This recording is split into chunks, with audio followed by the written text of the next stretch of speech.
Tampang Ahmad Henry, 33, pelaku pembunuhan kakak iparnya sendiri, Salamat, 55.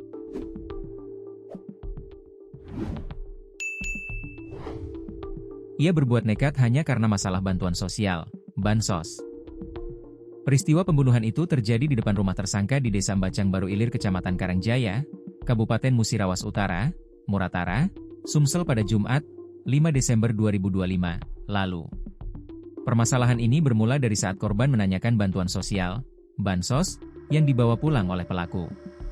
Padahal, bansos tersebut milik mendiang ibu pelaku yang baru meninggal sebulan lalu.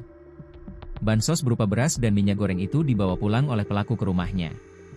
Sementara sembako tersebut akan digunakan untuk keperluan 40 hari mendiang sang ibu. Pelaku kemudian nekat membunuh Salamat dengan senjata tajam jenis engrek, alat pemanen sawit. Salamat tewas dengan sejumlah luka tusuk di badan dan bagian kepala. Ahmad Henry sudah dijebloskan ke penjara setelah diserahkan pihak aparat desa ke Polres Muratara.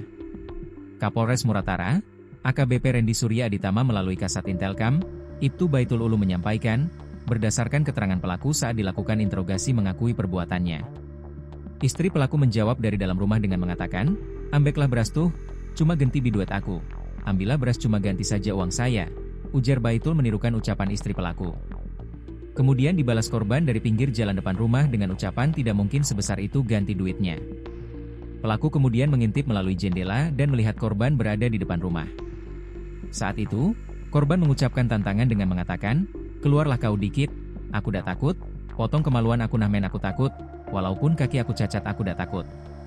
Keluarlah kamu sedikit, saya tidak takut, potong kemaluan saya kalau saya takut, walaupun kaki saya cacat saya tidak takut," sembari korban memegang sebilah pisau.